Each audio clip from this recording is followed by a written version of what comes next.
இப்போ நான் செய்ய போகிற ரெசிபி இட்லி, தோசை, ஆப்பம் எல்லாத்துக்கும் சூப்பராக இருக்கும். ரைஸுக்கு சூப்பராக இருக்கும். வாங்க என்ன ரெசிபின்னு பார்த்தலாம். இந்த ரெசிபிக்கு கடாயில் 2 டேபிள் ஸ்பூன் அளவுக்கு ஆயில் சேர்த்துட்டு ஸ்பைசஸ்லாம் சேர்த்துக்கலாம். இது கூட 3 பெரிய வெங்காயத்தை கட் பண்ணி சேர்த்துட்டு 2 பச்சை மிளகா, ஒரு கொத்து கருவேப்பிலையும் சேர்த்துட்டு நல்லா கோல்டன் ப்ரௌன் வந்ததுக்கப்புறம் ஒரு 4 தக்காளி பழத்தை நல்லா வதக்கிக்கலாம். அதாவது இது கூட சேர்த்துட்டு நல்லா மசீர வரைக்கும் வதங்கணும்.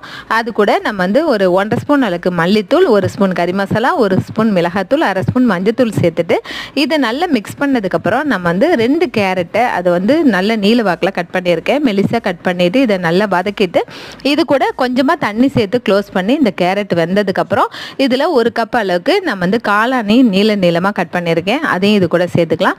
சேர்த்துட்டு நம்ம வந்து இதுக்கு தேவையான அளவுக்கு உப்பும் சேர்த்துட்டு நல்லா மிக்ஸ் பண்ணி நம்ம வந்து கொத்தமல்லி தலையும் இது கூட தூவிட்டு இதை வந்து கொஞ்சமாக நம்ம வந்து க்ளோஸ் பண்ணி வேக வச்சுக்கலாம். இதை நீங்கள் அப்படியே கூட சாப்பிட்லாம். அப்படி இல்லைன்னா தேங்காய் பால் இந்த மாதிரி ஒரு 1/2 கப்பு இல்லைன்னா 2 டேபிள் ஸ்பூன் அளவுக்கு தேங்காய் பால் சேர்த்துட்டு